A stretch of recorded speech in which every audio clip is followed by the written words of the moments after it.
any of you here know financial planner? What do they do? Make you rich.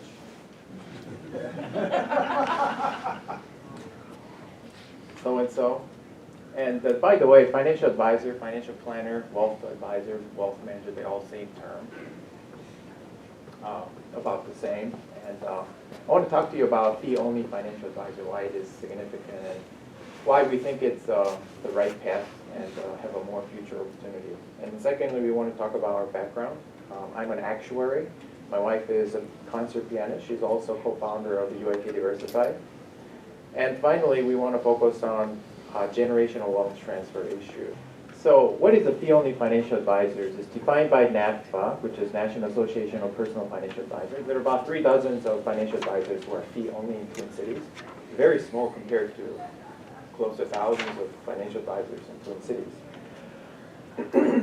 What are they? Fee-only financial advisors are registered investment advisors with a fiduciary responsibility to act in their client's best interest. Typically, fee-only financial advisors are not employed of a big brokerage firm or insurance company, so they don't have a sales pressure or quota. I've been in that environment, and it was not what I discovered. It's not for me, so I left. Easy place to get your career started that way, because they pay you salary, but as I stayed longer and longer, I realized it's a really very much transaction driven. So I left and wanted to focus my practice in a different way.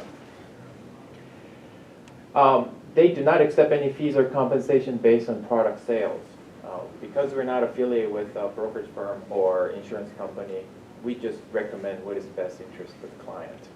And we only receive fee from clients. There's no other source of income other than from the client.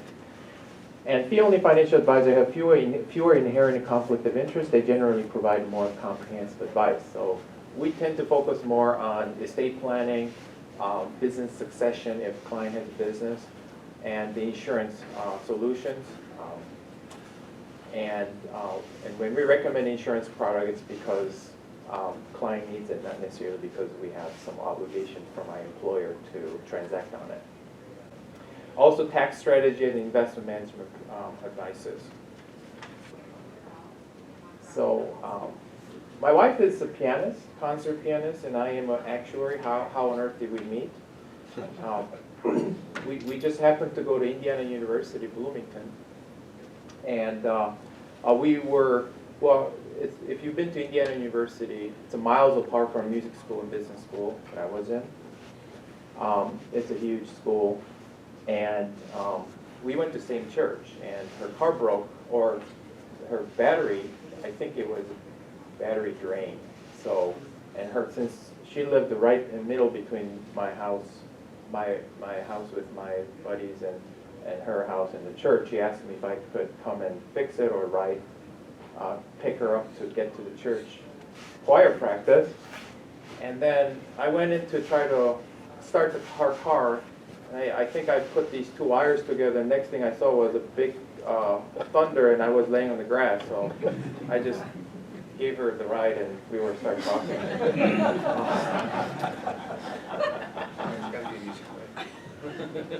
it turned out that we had a lot in common. I love classical music, and she loves classical music, and I guess that's how it started. So.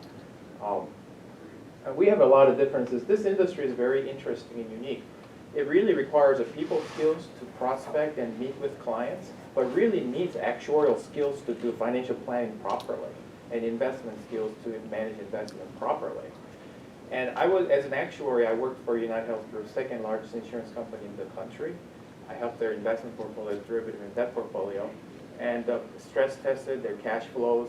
And I was really doing financial planning for the company as a whole. And I realized, this skill set is really applicable to personal finance, because you have to project the healthcare inflation rate properly, and you have to stress test the investment portfolio, not just the expected return, but the downside as well as the upside. And you have to put all these together to match cash flow and make sure the client has enough money until they never run out of money, probably with about 90 or 95 percentile confidence, despite ups and downs of investment portfolio. And this is what I was doing for an insurance company, and I thought that was a very applicable skill set to do that. So we decided to team up, and and we've been managing family and friends' money for about 10 years. And 10 years ago, I was working for a brokerage firm as a financial advisor. And that's when I acquired a handful of clients, or dozens of clients, and then they stayed with me. So it was about a decade of practice and refining our skills with me and my wife, and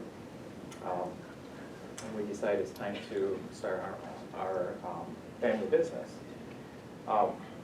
About 20% of financial planners and advisors are CFP, which my wife is planning to become in the near future.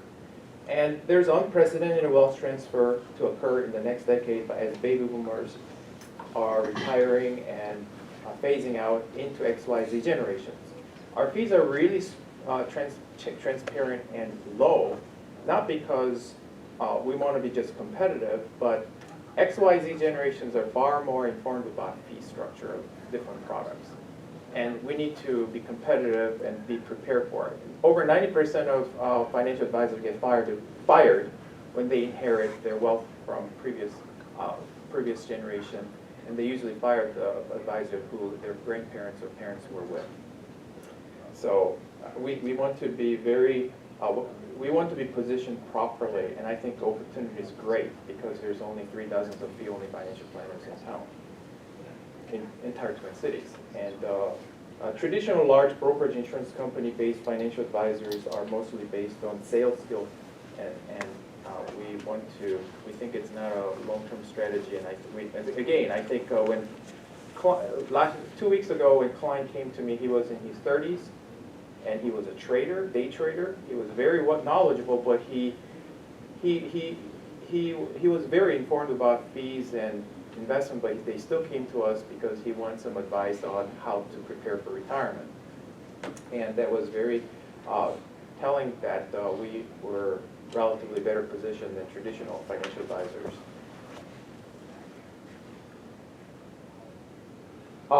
Finally, the third part we want to focus on is specializing generational wealth transfer. A family with a strong set of values and shared sense of family united in purpose is far more likely to retain its financial wealth than a dissolute and disorganized family lacking the fundamental insight, wisdom, and discipline necessary to protect and enhance its future financial status. A lot of times financial advisors tend to focus on one generation, but we like to focus on the second generation as again, this country is becoming more of old money as nation's getting older, and we're going through unprecedented wealth being transferred to second generation. I think it's very important that we position such that we become expert in helping clients to focus on non-financial aspects of wealth management. I'll tell you more about that. And by the way, my parents are business owners, and my mother's mom was a business owner, very successful business owners, and it was heartaching to see how wealth disappeared very quickly. It's amazing to see how one generation creates wealth, but it's even more amazing to how quickly it disappears, either first generation or second generation. Just quick statistic here. Any wealth above $1 million is traced by Cambridge and Harvard University, and they traced how wealth disappears. And this is really how it is. And let me tell you what I mean by that.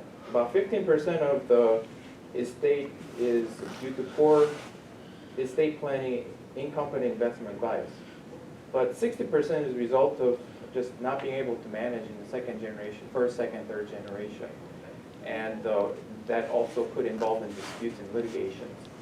And the rest is rest is litigation and family disputes, and the 60% is simple inability to manage wealth. You've probably heard of a term called the sleeveless to sleeveless in 3 generations in the U.S. Let me tell you, in China they have the same concept, from pheasant shoes to pheasant shoes in 3 generations. And by the way, China is a communist regime, but they see any wealthy people, they don't keep their wealth in the second, third generation, and they know that. In Japan, rice paddies to rice paddies in 3 generations. And in Germany, the first generation creates, the second inherits, the third destroys. And Italy, from stable to stars and back to stables in 3 generations. In Brazil, rich father, noble son, and poor grandson. In Mexico, father merchant, son rich man, grandson beggar. So it's a universal concept where it's hard enough to create wealth, but it's harder to keep it through the generation. And in Korea, they have a term called wealth is a poison to children who didn't earn it. So, you know, I actually applaud. People wonder why on earth Warren Buffett would give away all the wealth instead of giving to their children. I think he knows something. It probably will do more damage than them not having the wealth.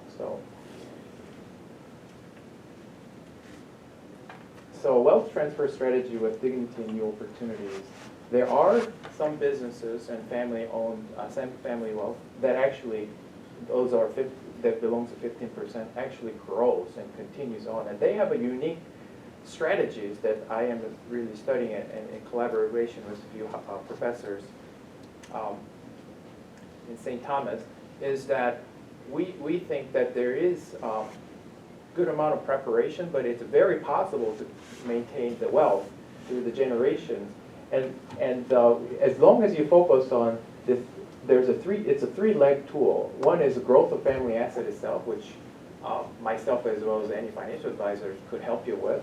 But the second and third, family unity and family talent development, is something that we think is just as or more important than keeping wealth in family wealth sustainability structure. Family talent development should start as soon as possible. It's about work ethics, relationship, and money skills. And family unity is a basic code of conduct, mutual respect. Do not have to agree on religion or politics. It's just the code of conduct that has to be within the family to be abide by, and the family are willing to remove that person from financial privileges if that person violates their code of conduct. And so just one thing before I should have mentioned is that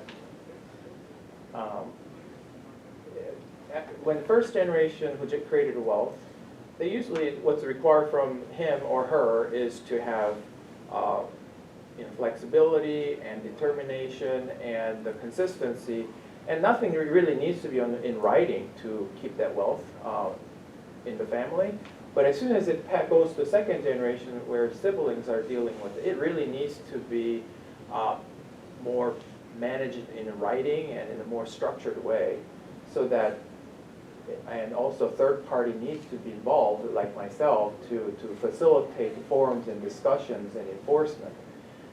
And that's typically how it is with a lot of family-owned businesses who are successful and multi-generational and prosperous. And that's they really need outside help to deal with, and it has to be more structured.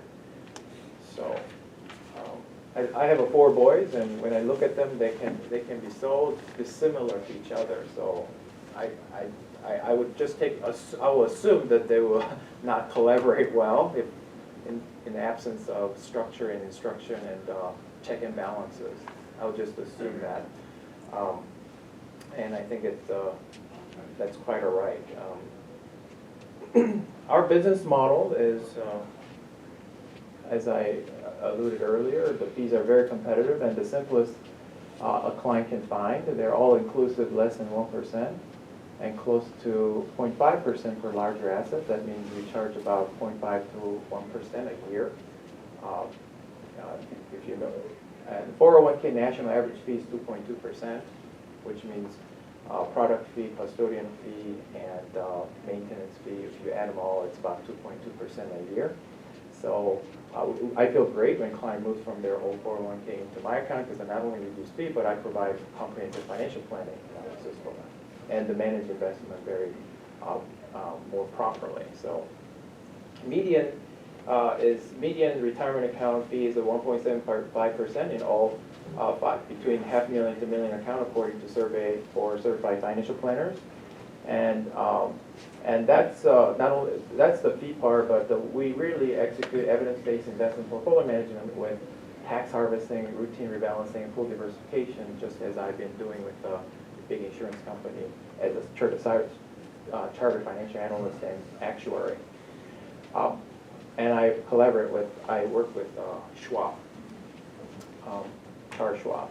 Most importantly, focus on non-financial aspect of family wealth planning that will ultimately benefit the financial aspect of family wealth throughout different generations. So that's kind of three distinctive characters of our practice, and I will take the questions.